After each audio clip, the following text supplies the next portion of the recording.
Assalamualaikum warahmatullahi wabarakatuh. Salam literasi. Di video sebelumnya, kalian sudah belajar tentang teks berita, ciri, dan unsur berita. Di video kali ini, kita akan mempelajari mengenai langkah menyimpulkan berita. Bagaimana sih langkah menyimpulkan berita? Yuk, kita belajar.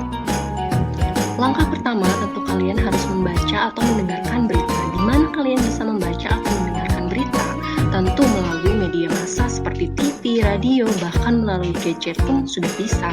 Selanjutnya, kalian harus mencatat pokok berita yang mencakup adik Simba. Masih ingat dengan adik Simba? Itu merupakan unsur berita yang terdiri dari apa, di mana, kapan, siapa, mengapa, dan bagaimana. Setelah kalian mencatat pokok berita yang mencakup adik Simba, tentunya langkah selanjutnya adalah kalian simpulkan ke dalam paragraf secara lengkap dan singkat. Nah, di sini sudah disediakan satu berita yang sempat hits beberapa waktu lalu tentang kecelakaan maut di Tol Cipali. Langkah pertama yang harus kalian lakukan adalah membaca teks berita tersebut. Selamat membaca. Langkah kedua adalah kalian harus mencatat pokok berita.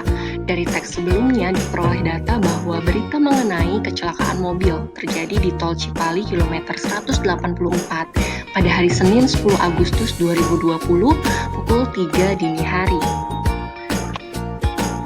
Siapa yang menjadi korban yaitu penumpang travel dan mobil Toyota Rush. Mengapa kecelakaan bisa terjadi? Kecelakaan berawal ketika supir travel oleng dan menuju ke arah berlawanan sehingga terjadi tabrakan.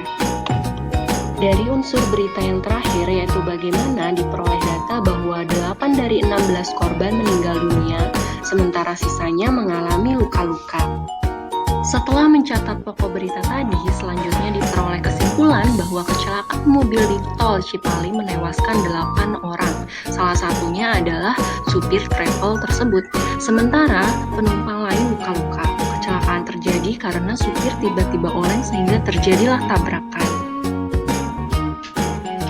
Dari video kali ini, kita tahu bahwa ada 3 langkah dalam menyimpulkan berita, yaitu membaca atau mendengarkan berita, mencatat pokok berita, dan menyampaikan kembali secara lengkap dan singkat.